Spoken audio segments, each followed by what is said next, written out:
Domino Thinking presents Natural Born Speakers with your host, Allison Donaghy. If you are born to talk and want to know how to build your career around it, then Natural Born Speakers is the show for you. Now grab your seat because this is the place to be. Now here is your host, Allison. Well, good Thursday afternoon. How are you all doing out there?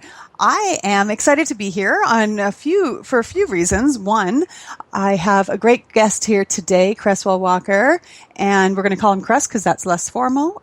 And he is a traveling genius, and so it's two of my favorite things. One, I absolutely love being on radio and interviewing people and hearing their stories. And the second one is that I love hearing all about travel, which is always a fundamental fun thing for me.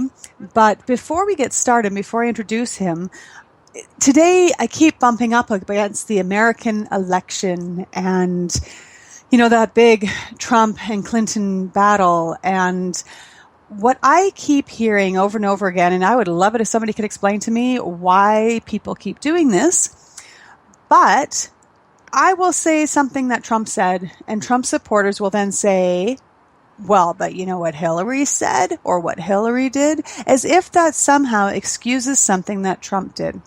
And the Hillary supporters, if you say something about Hillary, they immediately back that up with, oh, but did you hear what Trump said?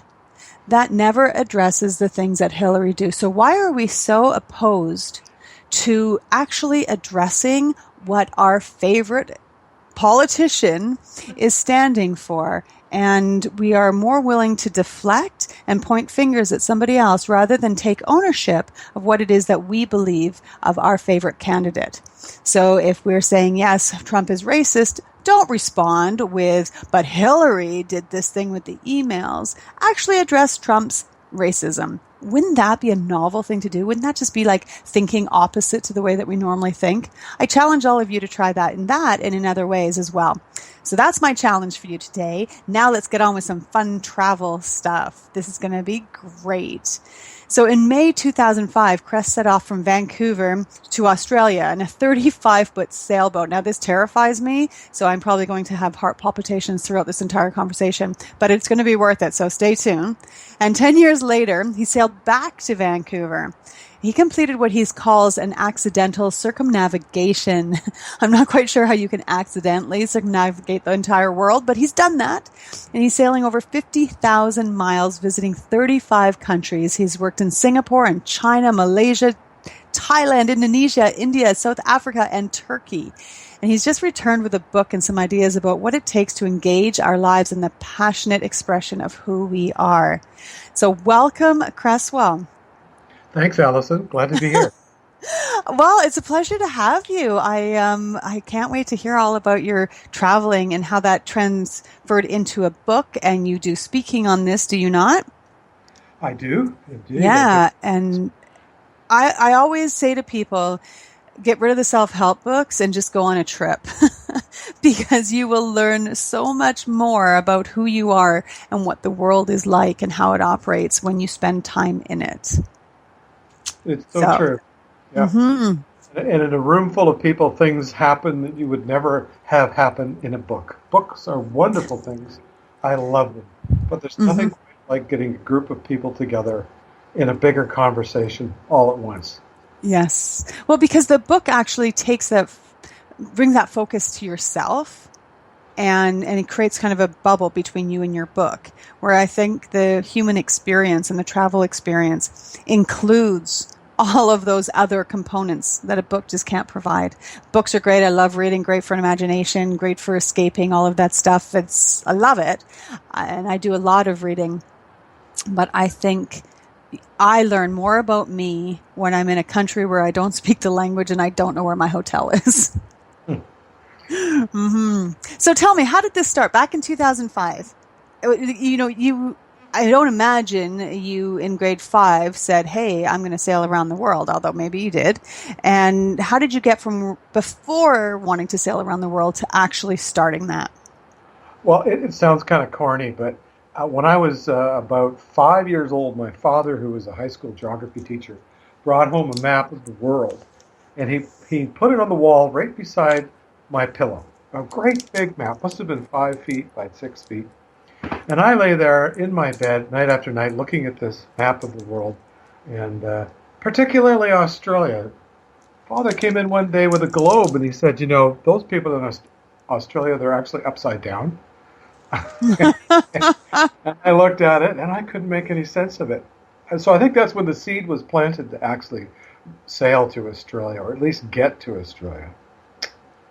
And it took me some 50 years of living till I actually got to the point where, one day I found myself and my partner leaving the dock in Vancouver and heading out across Juan de Fuca Strait and out into the Pacific Ocean. But what sort of brain prep do you have to do for something like that? Like it's, some people have a hard time moving down the street or moving neighborhoods in the same city, or moving across town to another city or to another province or state, depending on where you live. Yeah. How do you just get in your boat and go, oh, we're just going to move on to our boat and go off to Australia? Well, I think it's an illusion that we just do that, because I think actually, when I look at my own experience, it was a lifetime of experiences that led up to that day when we actually left the dock. A million little decisions that I made consciously and unconsciously to follow that kind of boyhood fantasy, so that I kind of manifested it gradually over a lifetime. So when it happened, it wasn't a shock. Pardon? When it happened, it wasn't a shock to you. Or was it? Well, in the moment, things are moving so quickly that you can't really follow it all psychically. You just get out there and you just do it.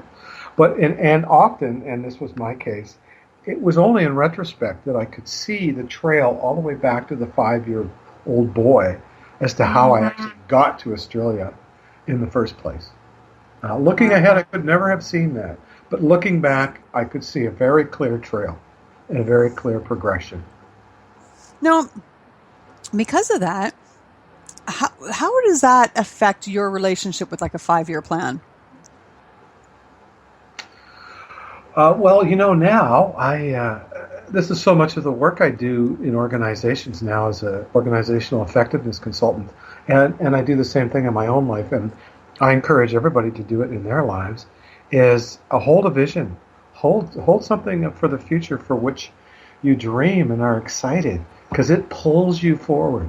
And the 5-year plan is just the sort of the near term. It's what I want to be doing in the next 1, 2, 5 years that are taking me in a trajectory aimed at that great big vision for the future. So your recommendation to people is still have a 5-year plan. Well, sure, have a 5-year plan, but I would say first, have the big vision, have the big dream, because I think lots of people hold themselves back from the big dream because they don't know how they're going to do it, and they can't allow themselves to have the dream till they figure out how they're going to do it. But the thing people get caught in is that you're actually not going to know or ever learn the things you need to do to make the dream real until you launch yourself out the door toward the dream. So let go of needing to know how you're going to do it. Just create the dream and the vision, and you will, one day at a time, move in the direction. And one day you'll find yourself metaphorically setting off on your boat across the unknown sea. Well, and I think because life happens in such an unpredictable way, even if we try to plot out all those steps that takes us to our big goal, our big vision, we can't possibly imagine what that path is going to look like. And if nothing else, that is a great reason to not have to insist on knowing all of those steps. So true. And so much what we need to learn to complete the journey, we learn along the road on the journey. Right. Where lots of people get stuck is they don't launch until they know where they're going and how they're going to get there. So they spend their lives on the dock waiting to be ready. Well, you're never ready.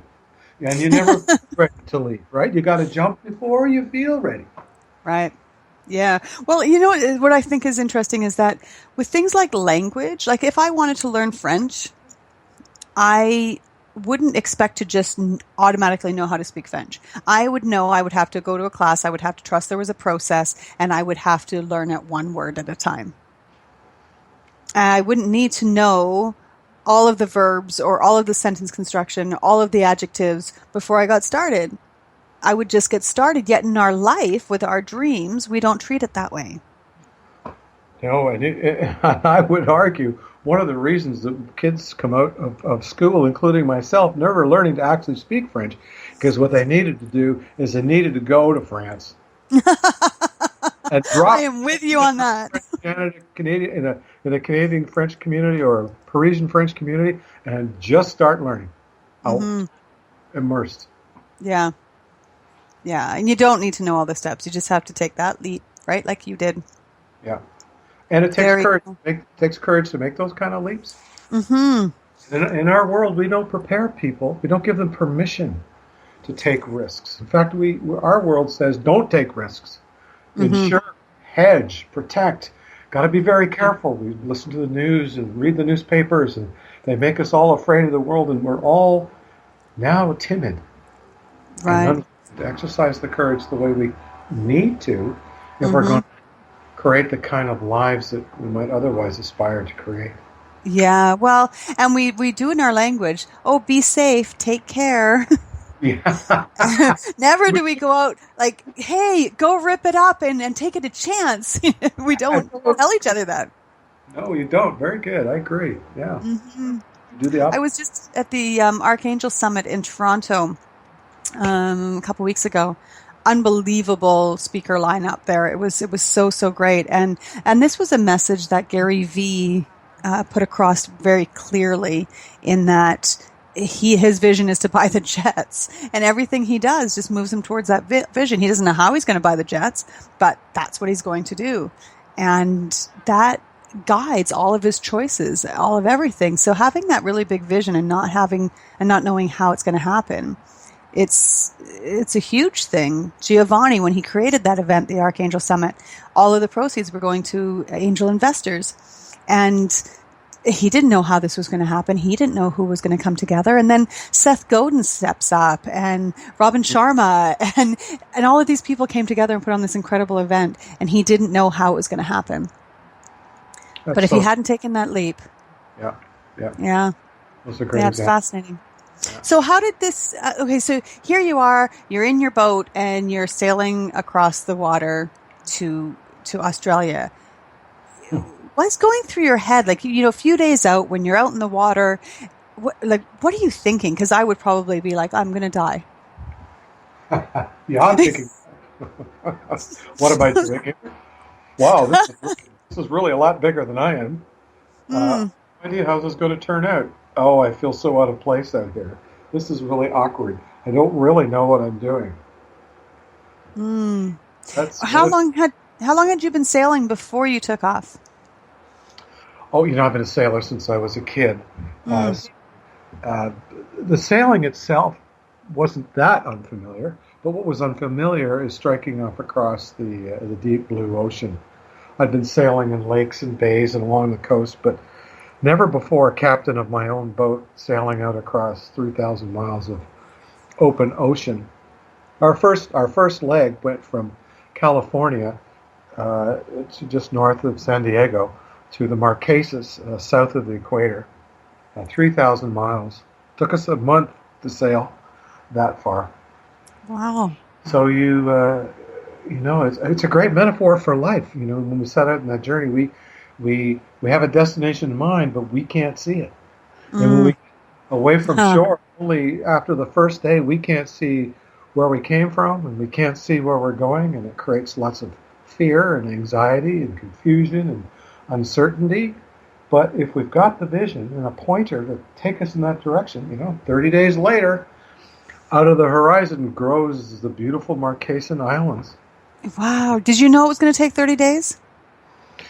No, you don't know how long it's going to take. It depends on the weather and the winds and everything, but we knew it was going to be longer than 2 weeks, and it was probably going to be less than 2 months. Well, you nailed it. Yeah. Wow. So how do you end up, like, was there anything that prepared you beforehand for when you were out there in the middle of like nowhere and there was nothing to be seen but each other? Like, is there any prep work a person can do for that? Oh, well, I would guess I could say that every day we prepare ourselves for stuff like that. We, right from the beginning of our lives, we have opportunities to try different things and explore and experiment and set out on adventures. They don't all have to be big adventures, but if we're prepared to kind of fling ourselves off the known into the unknown, and even in small ways our whole life long, that process is the same when you head offshore. It's just bigger. It's like everything. You start small and you build on your experience, and as you build on your experience, you become more confident and more capable and even more courageous. Mm-hmm. It's funny how that builds upon itself. It certainly is, yeah. Mm-hmm. So for the 30 days, you and your partner saw nobody but each other. Yeah.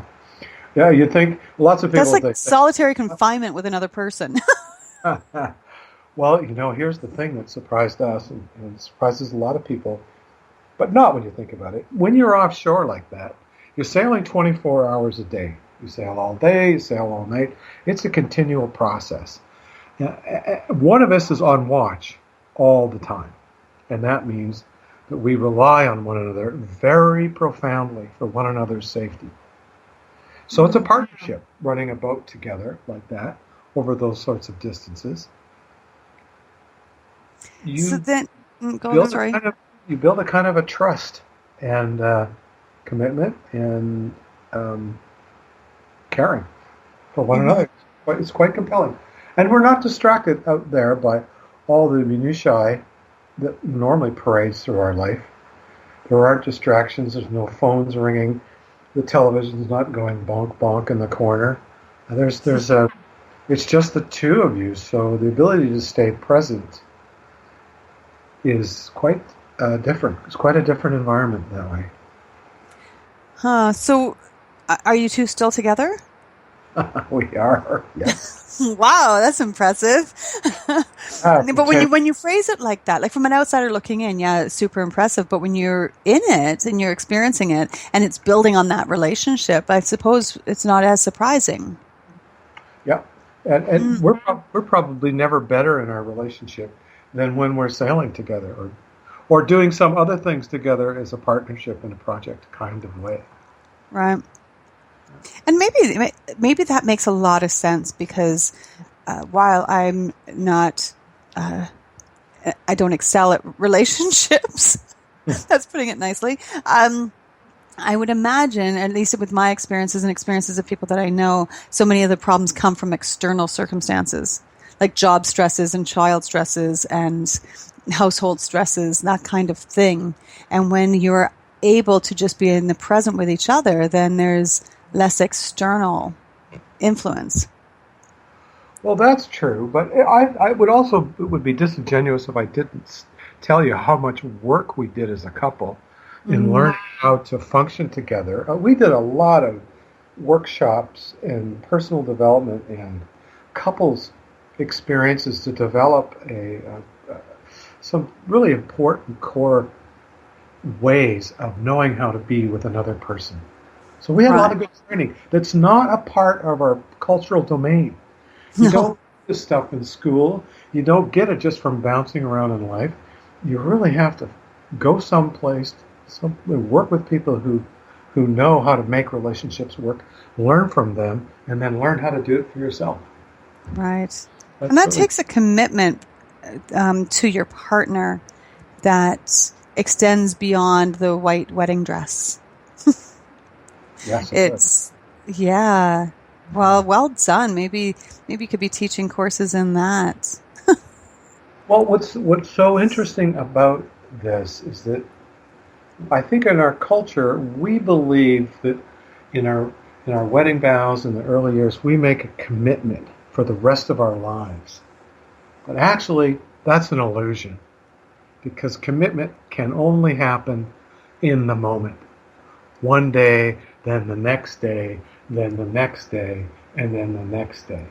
That makes You sense. are committed or not committed one day to the next. That's all there really is. Everything else is just an illusion.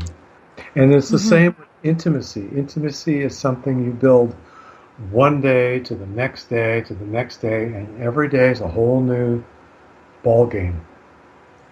So in relationship, and this is why the boat is so good for this, you stay connected. You talk to one another. You share what's really going on. That's how you build intimacy. Intimacy comes out of contact.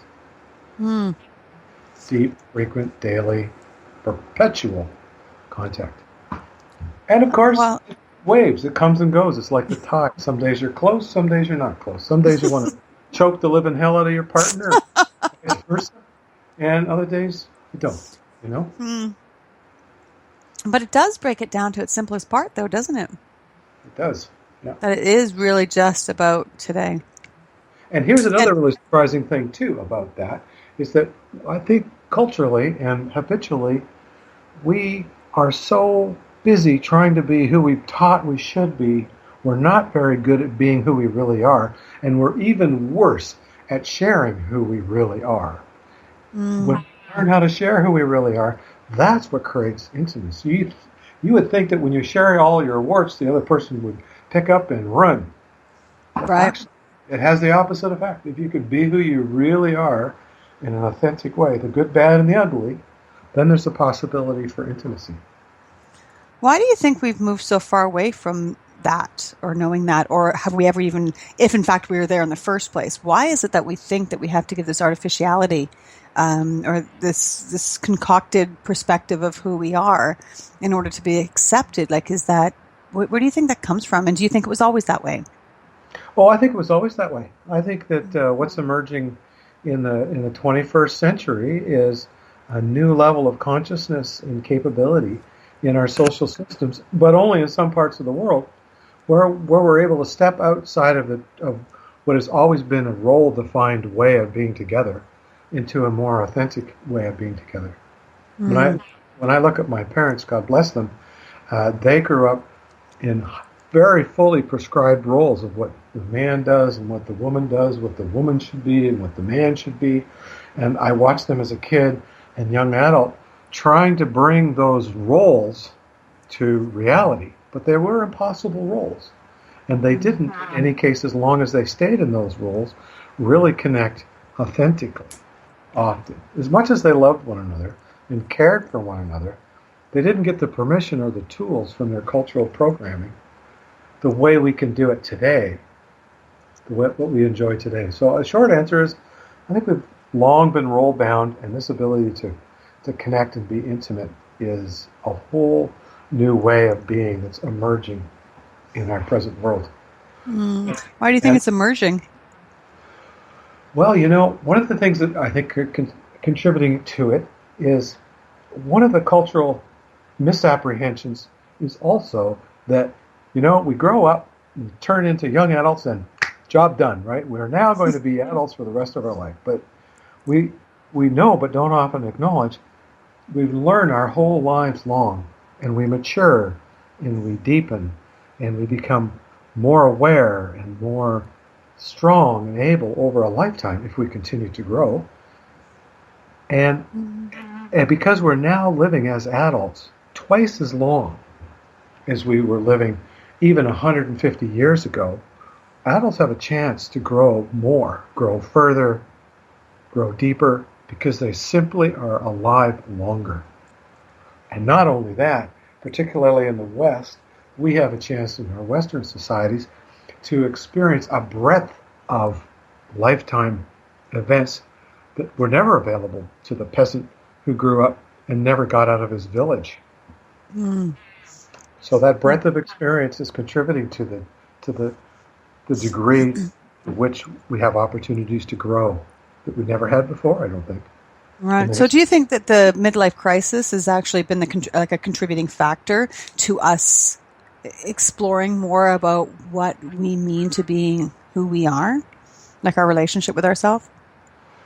Yeah, here's how I make this is how the sense I make of the midlife crisis. What happens in our early adulthood lives, we're all programmed, we're all trained about who we should be and how we should be. We're all taught, go to school, get your training, go out there, go to work, get married, build a nest, have kids. End of story. Mm. And that's the wall that we hit in midlife. We went out there, we did all the things we're supposed to do. We were successful in every way that society defines it, and yet inside there's the hollow man or the hollow woman. And we're going, what's going on here? I've done everything I was supposed to do, but this is not doing it for me. And they hit the wall. Mm. And they need to reassess so much of what they believed and what they learned in the first half of their lives if they're going to continue to grow and emerge into a more, well, let's say a more fully formed adult. Mm-hmm. So ideally, we should be having our midlife crisis is like 10. Well, I watch my daughter and some other young people who've gotten a lot of training. They have a real leg up on me and my generation. I see them maturing much more quickly, much slower to step into role-bound relationships, more able to engage more fully. So we can learn it. If our culture gives us the tools and the permission, we can learn faster. I agree. Yeah. Well, and I think the beautiful thing about when we were learning so young is that we have less of that pre-programming. Like I'm going to a Build Your Empire event in Toronto at the end of the month, and I'm quite looking forward to it. And Caleb Maddox is one of the speakers, and he's a 14-year-old entrepreneur. And I just thought, wow, like that was never going to happen in my day. And maybe it did, but we certainly wouldn't hear about it. And then my publisher, her son, Jesse, is a YouTube fanatic. And so he wanted to build his own business around YouTube. He loves it. He eats it. He breathes it. It's just his thing to do. And now he has a business coach at 11. And I just think, wow, they are going to do so much. I agree. Yeah. Yes. It's exciting. It is. Yeah. Mm-hmm. It's very All right. exciting. So back to Australia. So you're in Australia. You're upside down. What happens when you get there? Well, we're out of money. That would happen. We had enough money to get to Australia, and as we expected, we had to choose between trying to find a way to sail home, or maybe leaving the boat in Australia and flying home, or seeing if we could stay and live and work in Asia and make enough dough to keep going. So we chose the latter. So I went off. I found myself some work in the Philippines, and my partner Irene, she found some work in Thailand, and off we went. And within 3 months or so, our work brought us back together in Singapore, and that's where we were based for 5 years, more or less, working and playing. So how long were you apart once you found work? Well, we were apart for about 3 months while I was off in the Philippines and she was in Thailand, and we wanted to be working closer together, so we found a way to bring our work to the same place. Yeah. Mm-hmm. Yeah. Was that odd being apart after having been on the boat for so long together? Yeah, it was. It was difficult. It was difficult. What was the most difficult about sort of reintegrating? Because it took a while for you to get to Australia. And what was the biggest surprise when you landed, for lack of a better word? In Australia. Well, when we landed and flung ourselves into working in Asia, it wasn't really landing. We were throwing ourselves into another adventure. Because working, it was my first experience working in Asia. It was my first experience starting a business in a company, in a country that I don't know, working with cultures that I don't know, trying to work with people, different languages that I don't know. So, we were kind of in the swim of it, sailing across the ocean, and we were in just a different kind of swim. We started living and working in Asia, a different, a land-bound adventure. So how long did it take you to get to Australia? How long were you on the ocean? We arrived in Australia in March. We left in May of 2005 and arrived in March 2006. About 9 months. Wow. And so you went from this really quiet, peaceful existence on the boat. Yeah. I imagine it wasn't always quiet and always peaceful, but because in my head it was crazy. And then you get just sort of tossed into this other experience. Was there a culture shock other than just like I just know when I've traveled and I've been gone for like 4 weeks, I always have culture shock when I come home. Yes. Right? Always. The longer the trip, the more serious the case of it is. And I always feel I feel quite unsettled, and I have to realign my thought process, or I don't know what it is. There's something that happens where you have to reaccept the stuff that you're accustomed to having around. Because some stuff we just can't control. We can't change it. So being on the two of you on a boat for so long in isolation for 9 months, and then you land and all of a sudden there's all these people around you and there's noise and there's life stresses. How is that? Like, how do you reassimilate? Well, I think I like your question, but for the context for us, the time of reassimilation didn't happen that whole 10 years. Because in a way we were in transition and transit for that whole 10 years. It wasn't until we arrived back in Vancouver last September, a year ago now, that we did what your question anticipates.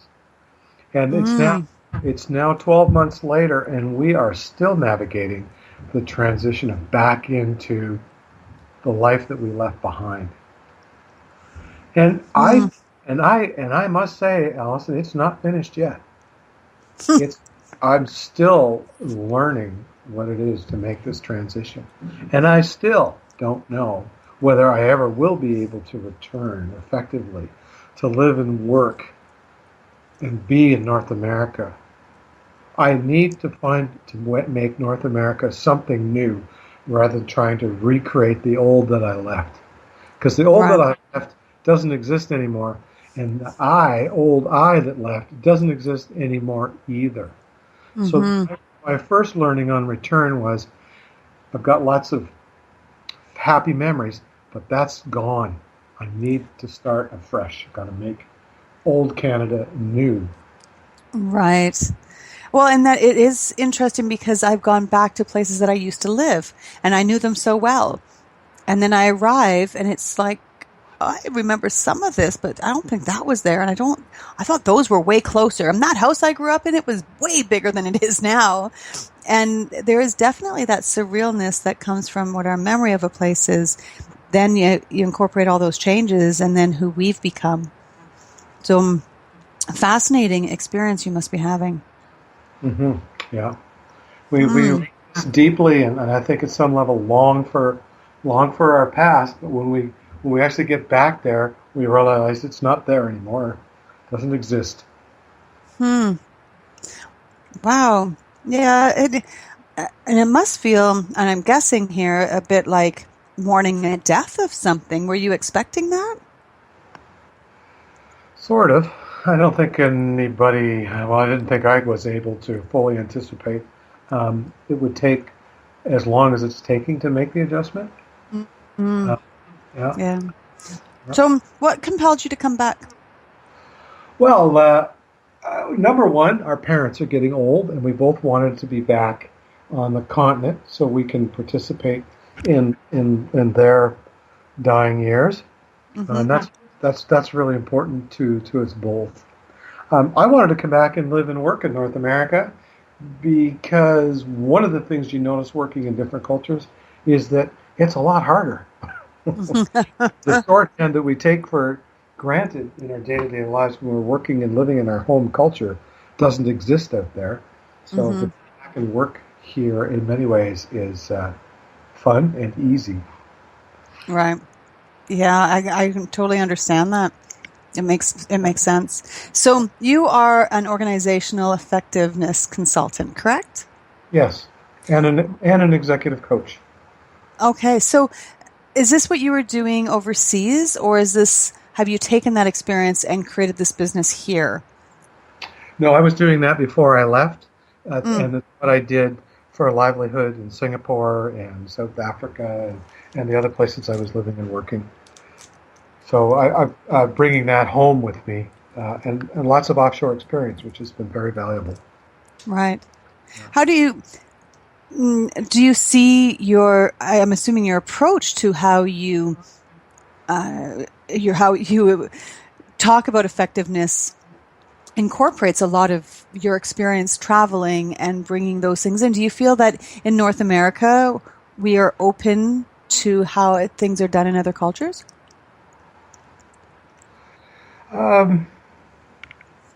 To think about that for a moment, I think that in North America, we have a very low understanding of what is going on in the rest of the world. We're very isolated.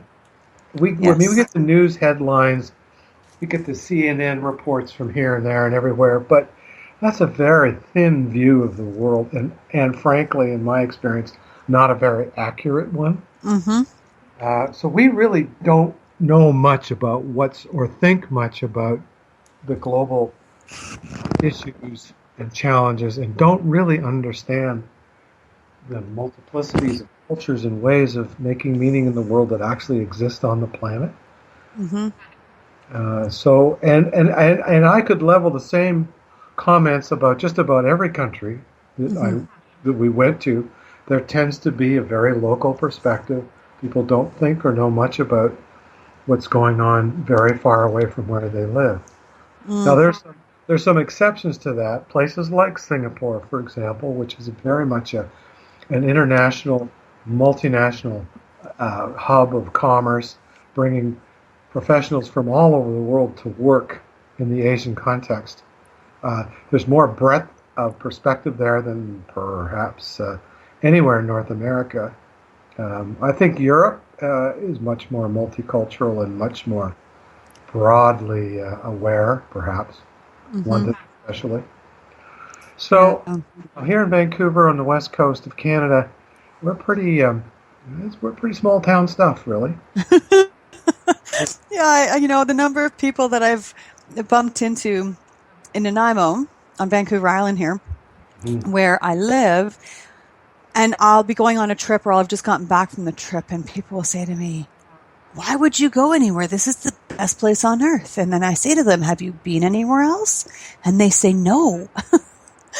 I'm like, "Oh, so how do you know it's the best place on earth?" And we do have that thought process. We do think, and Vancouver Island is beautiful. It has all sorts of things to offer the people that live here.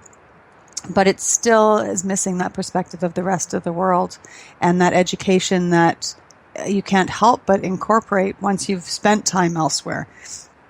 And I can see how, we are very much that way. I remember coming back from Africa and people were like, "You went clubbing?" Yes, I went clubbing. They have cities and houses and buildings and everything there.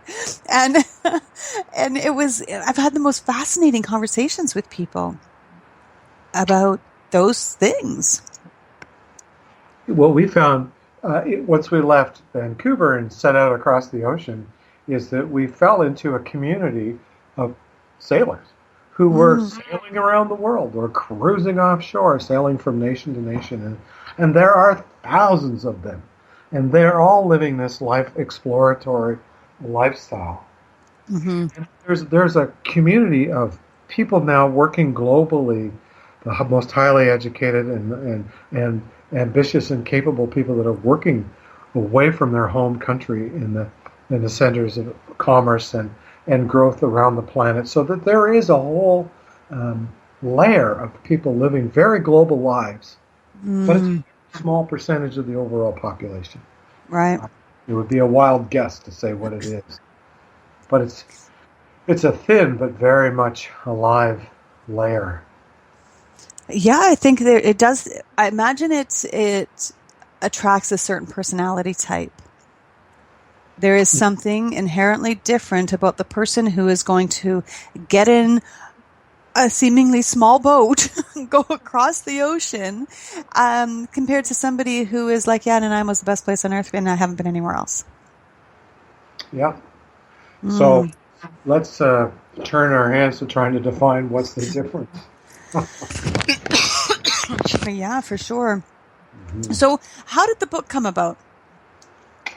Oh, I've always been interested in writing a book, but I actually didn't know what I wanted to write.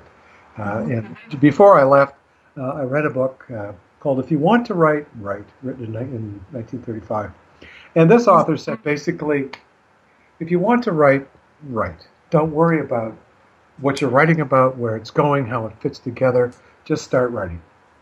I thought, okay, that's me anyway, because my other friend who said if you want to write a book, he said do the table of contents, write the front cover, write the back cover, and then start writing each chapter. Well, hell, I didn't even know what I wanted to write about. So I started writing, and I wrote all the way across the Pacific Ocean, whatever occurred to me on those many long, dark night watches when Irene would be asleep and I'd be alone on watch. I'd be plucking away on the computer, putting whatever thing I'm inspired to write about. So when I arrived in Singapore, I had the greatest stack of ideas and written pieces of this and that and the next thing that I brought to our apartment in Singapore and I put on my desk and I looked at for about 6 months before I decided, well, let's just see if there's a book in all of that. Mm-hmm. So I started to write through it, and I wrote the first draft, and it didn't make any sense at all, and I abandoned it in disgust. And I wrote another draft, and I still wasn't getting very far with it, but I could see some themes starting to emerge. And at that time, I started speaking in Singapore on the 5 C's, the next 5 C's. Well, in Singapore, being a Chinese culture, it's very materialistic. So the joke is that the Singaporeans aspire to 5 C's: cash, cars, credit cards, condominiums, and country clubs. When you've got those 5 C's in your life, you have arrived, right? Oh, how nice to have that guidebook. I am missing that. So I was kind of poking them and saying, well, okay, those are the first 5 C's. They make sense because many of them have memories of not getting enough food. So they're very much anchored in the need for basic stuff. But for the most part, that's there now. So what's next in terms of what might the next 5 C's? So I was talking about what the next 5 C's would be. And I thought, well, let's take those back to this pile of ideas that I have on my desk that I'd written coming across the South Pacific, and let's see if that's a framework in which to drop all these ideas. And it was. And it started to come gradually into focus. And then one day, 5 C's, what am I talking about? There are 7 C's. Of course, I'm sailing the 7 C's. So now I have 7 C's. And each of those 7 C's talk to what is after the first 5 C's. And that's what all the material nested into and became a book. Wow. And the book is called A Voyage of Uncommon Sense, Sail the 7 Seas to Purpose, Passion, and Power. Mm-hmm. And it says here that it's a book for dreamers, for people absolutely determined to make the most of our short time on this planet. When did you publish? I beg your pardon? When did you publish? In 2008. Okay. In Singapore. Nice. And how did you feel about the whole? Because having just written a book, I'm still going through a lot of the, I guess the journey that occurs, well, during, because it's still fresh in my brain, and after. And what was your biggest win in writing the book? Like, what do you feel like was that best part for you? Well, it answered a question that I had always been curious about. And the question really goes back to what you were asking me at the top of the interview. It's, so what does it take to actually set offshore like that? How do you actually get to the point where you're doing that? Because when we were getting to leave Vancouver, lots of our friends came to us and they said, "Oh, I wish I could do what you're doing. You're so lucky, And I would look at them and go, "Well, what do you mean? You don't even like sailing." Well, not sailing, but there's other things I want to do. Like I want to start a business, or I want to move to a new town, or so why don't you do it? And they would give me this long list of reasons why they're not doing what they really want to be doing with their lives. And I wondered, what is that about? How can we, in our society where we have so much choice, so much wealth, so much opportunity, that people are living their lives doing what they don't want to be doing? Right. Drove me crazy. Why is that? So the book answered that question, and that is what the book is about. How do we make the choice to go after the things that we're here on the planet to do? And what would you tell people? I'm gonna read the book. Yeah, well, hopefully all of the listeners out there will, but for the 2% that won't, what would be that really? Well, I'll give you. Can you sum it up in a sentence or two? Yeah, I'll give you the important piece. Most of us think that it's doing the adventure that's the hard part. Most of us think it's getting on our sailboat and sailing over the horizon, or doing our new business. We think that all the hard part lies in the adventure. But actually, the hard part is making the choice to go after it. Because once you make the choice to do it, life just rushes in and fills in the spaces, and you just go and you do it. And it's actually relatively easy and kind of crazy fun. And sometimes, but it's not nearly as hard work as getting to the point where you can make the choice to go for it. So the book is more about how do you prepare yourself as a person in life to be able to make those kind of choices. Right? That's the hard part. How do we prepare ourselves in life so that we can make those kind of choices for ourselves and not just do what we're supposed to do, not just do what we've been trained to do, just do the things we're comfortable with and not do the things we're afraid. How do we do that? The $1 million question. Now everybody has to go and buy your book so they can learn all about this. It's, I think about the things that I've done in my life, and you're absolutely right. When I've made the decision to do it, like I designed and built my own house. That was not on my radar. I didn't know I was going to do that. But once I started, the world, the seas just parted and all of this stuff came to me that I needed to have to make this happen. And it got stressful at times and a little bit scary, but once I'd committed to doing it, there really was no turning back. Yeah. Like, and so what was it, Allison, that brought you to the point where you could make the choice to decide to do it? Well, for me at that time, I had reconnected with my sister, and she was unhappy about where she was living. And she'd had a couple of heart attacks, and she was nervous about living alone. And I went, well, my house is still too small for us. My son was getting older. He was still happy staying in the home. So I went, okay, I guess we need a bigger place. And it was that external, in my head, I used my sister as an excuse to do it. But really, it was probably something I'd always wanted to do and just really hadn't thought about. Mm-hmm. And what capabilities had you nurtured over a lifetime of experience that made it possible for you to reach out and do that with your sister? Yeah, well, the funny part is she stayed for a year and moved back to the place that she didn't like. And so, people are like, well, aren't you mad? Like, aren't you, you did this for her? And I'm like, really, at the end of the day, I didn't do it for her. Yeah. That was the story I told myself at the time. But I did it for me, and what a great experience. Yeah. But tons of experience of lessons that I'd learned over the years. And I work in the trades. I own a house painting company. So it just made sense. And then I would stumble across something that would just help me. And it'd be like, oh, look at that. The world provides. Does it ever? Yeah. And so now I've just got to find that overriding big thing to do and go after hard. Like I need to find my own dream of buying the jets. And I go towards that because clearly I'm proving to myself on a regular basis that once I decide to do something, it just gets done. And frankly, for me right now, that's where I'm at. My dream was to sail to Australia and then maybe around the world, certainly to be an offshore sailor. That was the only thing that mattered really to me my whole life long. And now that I've done that, what do I do next? Do you have any ideas? Well, I've got many ideas, but I haven't landed yet on the point where I'm able to make the decision to go for it. So I should write my book again. Maybe. That's a good idea.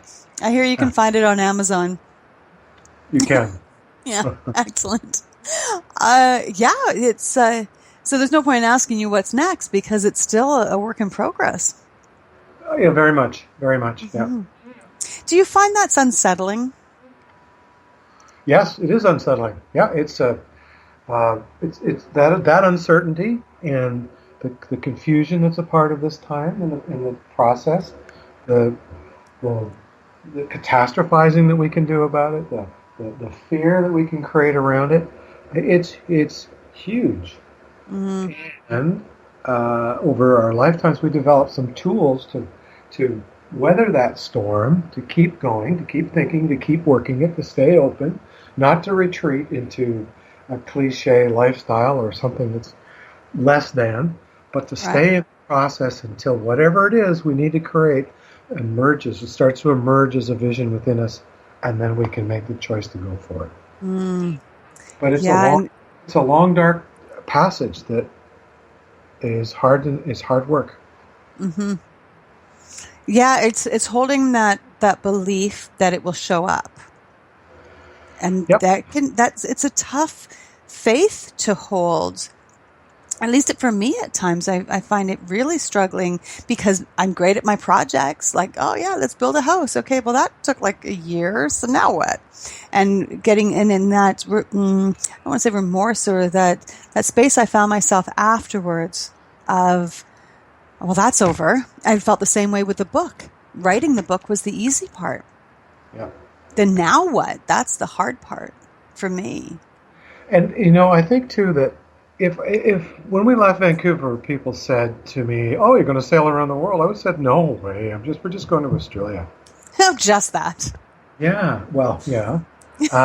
So there's also, I think, in all of this, we don't know what's going to open up when we start into a project, when we start into a new adventure.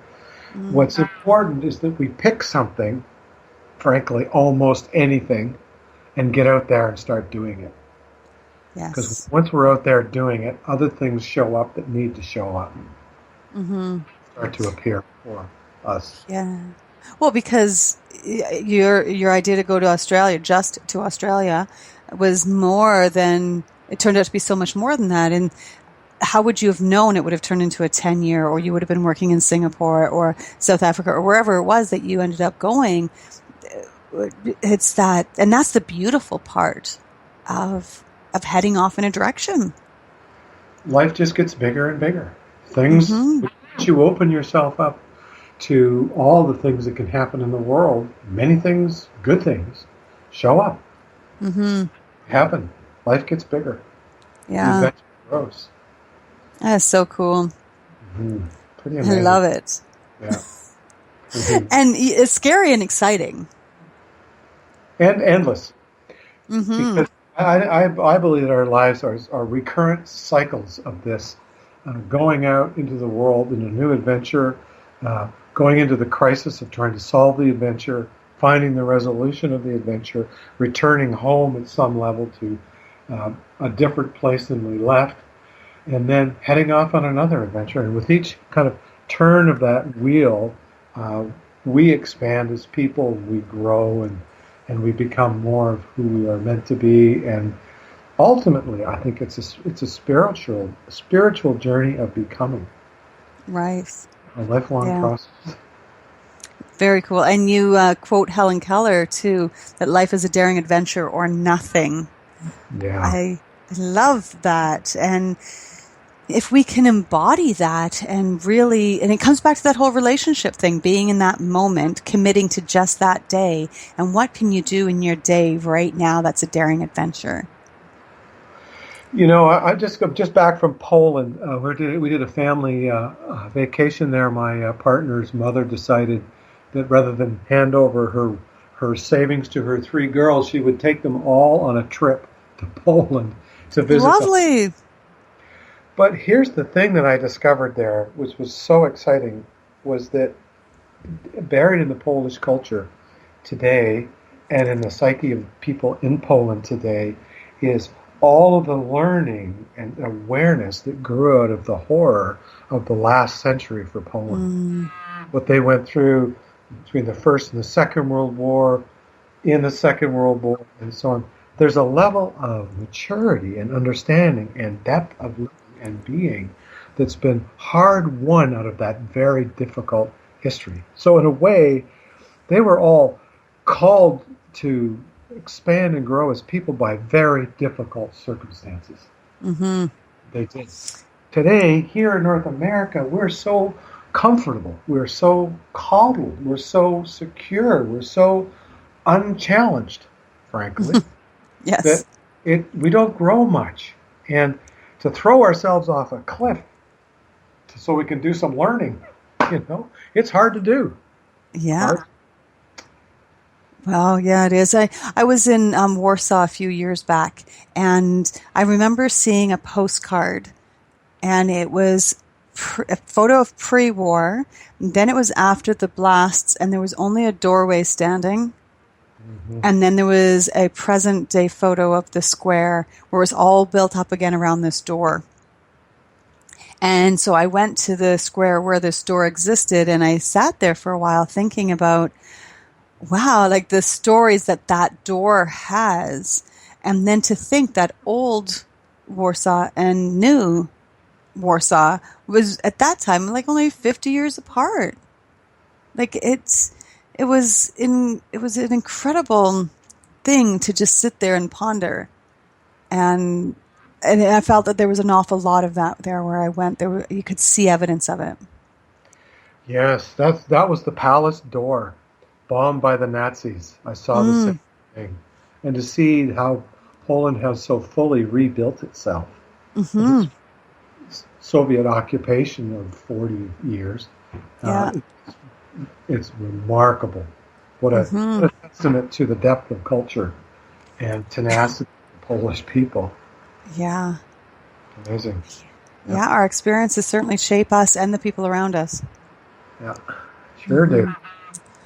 Oh, well, that hour went by quickly. I love having guests like you on the show, or I could just talk with you forever. I imagine there is endless amount of stories that you would be able to share, and I'm kind of a story hound. I quite like them. But in our last couple of minutes here, is there anything that you would like to say in parting? Anything that we haven't already covered?